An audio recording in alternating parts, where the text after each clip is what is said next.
What the hell is Timefall? When you first boot up Death Stranding, you may ask yourself this very question, among many others. However, Timefall and weather play a huge role in Death Stranding's story and gameplay. If you aren't careful, one bad Timefall storm can ruin an otherwise flawless delivery. Here's a quick explainer on how to survive Death Stranding's weather system and Timefall.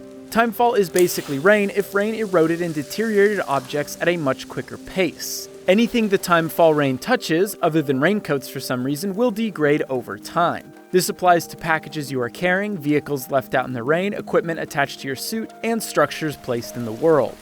Early on, the best way to avoid Timefall is to find shelter in the form of caves, outposts, and cities, and wait out the storm. When you rest in a safe house or private room, you will automatically pass time by 30 minutes. Unfortunately, if you plan to weather the storm outside, you have to wait in real time. Most of the time, this is less than ideal, especially if you are doing a time delivery. However, there are moments when Timefall is unavoidable. One thing to consider in these scenarios is how to load up your cargo. Packages and boxes attached to the suit or stacked above your backpack are more exposed to Timefall should there be a storm on your journey. A good rule of thumb is to put important packages deep in your backpack, that way Timefall can't get to them as easily. If you notice that one of your containers is in bad shape, you can always repair it with container repair spray. This will fix up the container, but not its contents. If the cargo itself has been damaged, there's no way to repair it.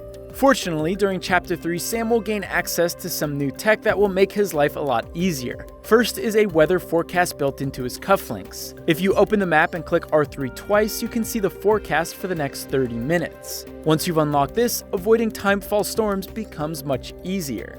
In Episode 3, you will also unlock a Timefall shelter. Using an upgraded PCC, you can create a giant umbrella that protects Sam and his vehicle from precipitation, and even sprays out container repair spray while you're there. Better yet, you can also advance time by 10 minutes. If you find yourself in a storm that should end soon, you can always craft a Timefall shelter and wait it out. Keep in mind though that some storms can last a very long time, and the more you advance time, the sooner your other constructions will deteriorate.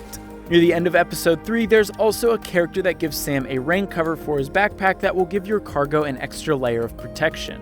Cargo degradation isn't the only thing to worry about during a storm. When the rain turns black, it means that BTs are about to pay you a visit.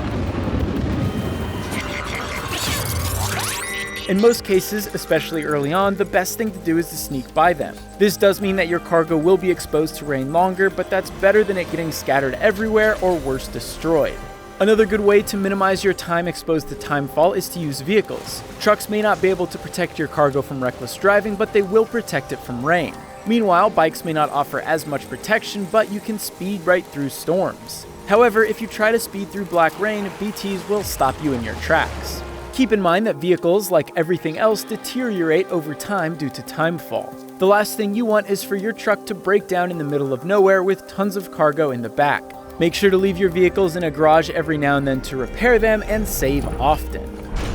Rain and Timefall isn't the only thing you should look out for. Occasionally, you and Sam will have to contend with wind. Wind is far less dangerous than rain, but it can drain your stamina quicker and make it harder for Sam to find his footing when his cargo is stacked high. However, there is a more dangerous form of Timefall which takes the form of snow.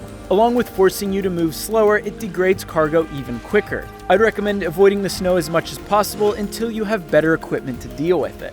This is just a basic rundown of how weather works in Death Stranding and how you can prepare for it. Keep in mind that this guide only covers episodes 1 through 3, and some more useful strategies will come into play later in the game. Thanks for watching, and stay tuned to GameSpot for more on Death Stranding.